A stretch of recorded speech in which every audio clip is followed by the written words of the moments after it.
Greetings, students. Mr. Little here, and today we're going to take a look at an SAQ that is connected to Chapter 26 in your textbook, or you may have material from Chapter 26 in your textbook. And for the general AP World course, that corresponds to East Asia, that is China, Japan, the Koreas, and parts of Southeast Asia during Units 3 and 4. So as with any SAQ, we're going to want to check out the source first. So if we go to the bottom here, we can see the source.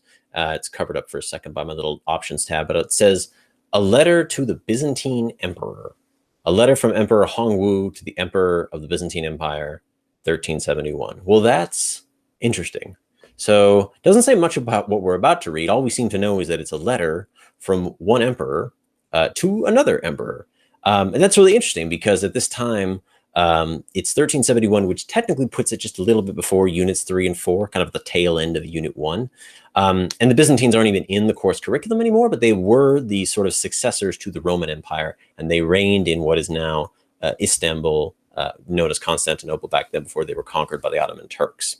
What's really interesting is that Constantinople was sort of the end of the Silk Road. It's considered like one of the ends of the Silk Road. So it actually makes sense that the Chinese would send this letter to the Byzantine Empire. So I'm not sure who Hongwu is, but let's go ahead and give it a read and see what we can find out. It's always good to consult the source first.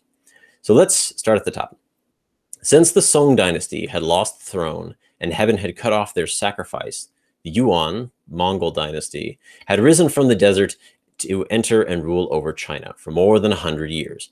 When heaven wearied of their misgovernment and debauchery. Interesting. Got some pronoun mix up there, but I think what that's saying is this seems to be dumping on sort of the Song dynasty, losing the throne of heaven. Their sacrifices were no longer acknowledged. Then you have the Mongols come out of the desert and conquer them. So that's interesting. I believe this is, in fact, I know this is the beginning of the Ming Dynasty. So this is immediately post-Mongol ruled in China. And so this seems to be the new rulers of China talking about why the Mongols were a divine punishment on the Chinese people. But let's keep reading. But when the nation began to arouse itself, we conceived the patriotic idea to save the people, and it pleased the Creator, our people, to occupy the imperial throne under the dynastic title of the Great Ming. Okay, this is where we get Ming Dynasty from. So this is probably the first leader of the Ming Dynasty. Hongwu, I believe, was the first Ming emperor. I'm not entirely sure about that, but it seems like, keeping the date in mind, I believe the Ming is in the 1340s or 1350s, tail end of Unit 1 and 2. So this sounds like it could be the very first Ming emperor. We now send a native of your country, Byzantium, Nicolas de Bentra, Archbishop of Beijing, to hand you this manifesto. Okay, so they're sending a Christian to talk to the Byzantines. So that's interesting. They know that the Byzantines are Christians.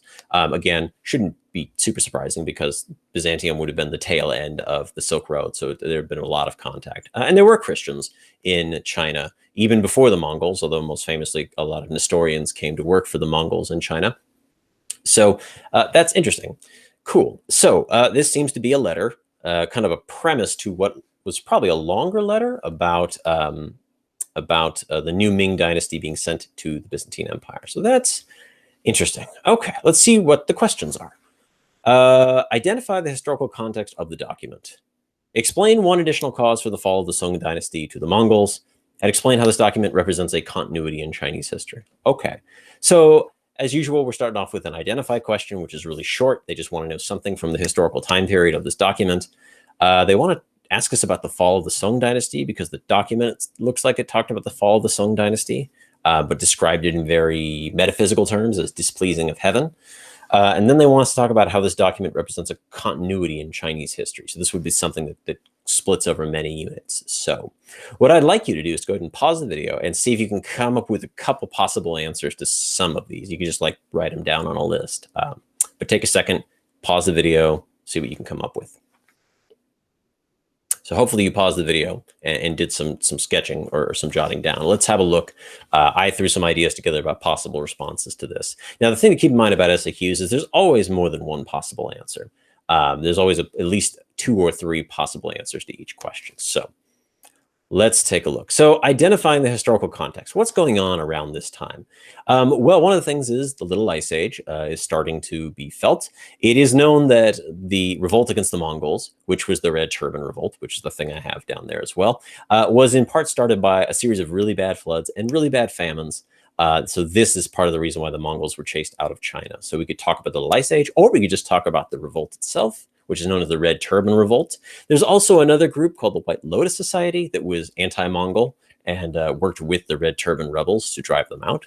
We could also talk about the Silk Road, right? This document clearly shows that the connections from the Silk Road across Asia have not been broken. So we could talk about any of those things for the context of this document. It's important to keep in mind the Silk Road, even when we get into units 3 and 4, are still the Silk Road is still a major trade route. The Islamic empires, the Ottomans, the Safavids, the Mughals, will continue to extract a lot of wealth from the Silk Road. So don't forget the Silk Road. One additional cause for the fall of the Song to the Mongols. So, you know, I know none of us are really military historians, but we could probably sum this up by talking about the Mongol psychological warfare tactics, or they really were good with the cavalry. We've talked about that before.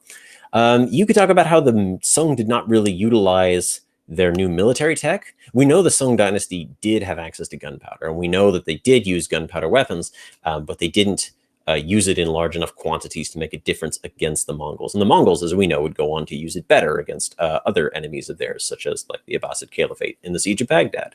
So those are two possibilities there. How this represents a continuity in Chinese history. There's like so much we could possibly go over here. The big one would be the mandate of heaven. That is that the emperor has the right to rule through heaven. And if they lose the mandate of heaven, then the people can revolt against them. That seems to be kind of what the document is talking about. Even though I don't think they say the mandate of heaven, that's the idea they're discussing. Foreign religions, it's long been known that foreign religions like Islam and Christianity and Manichaeanism and Zoroastrianism and Hinduism and even Buddhism have made their way into China.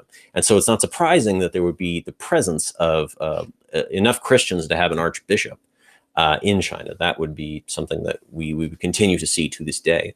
We can also talk about the tribute system, which is a system by which the Chinese emperors would receive tribute from outlying peoples or other kingdoms in Asia, and sometimes as far away as East Africa. And so perhaps we could argue that this letter is an attempt to gain tribute from the Byzantines. They're kind of far away, but nonetheless, it's a valid possibility, right? We could talk about the tribute system. So what I'd like you to do is to go ahead and try to write answers to these questions. Pause the video, go ahead and write, remember ACE, answer, cite, explain, and write out sort of a possible answer to these questions, and then unpause the video and you can compare them to what I wrote. So take a minute, write these down, and then let's take a look at what I wrote. So hopefully you had a second to write that down, and you can now compare what you wrote to what I wrote. Even if you didn't write about the exact same thing, I did note the sort of style and the structure of what I wrote as sort of a guide to assessing your own work. So here are my three answers to these three questions. So I talked about the anti-Mongol revolt known as the Red Turban Revolt. It's fairly easy. You don't have to put dates. If you demonstrate that you understand that the Red Turban Revolt came at the tail end of the Mongol dynasty, then you're good. You've identified the historical context. Something that led up to this particular letter would be the Red Turban Revolt against the Mongols. So one cause for the fall of the Song dynasty was the military prowess of the Mongols. The Mongols would use psychological tricks such as fake retreats to outwit their enemies and defeat them via horse cavalry.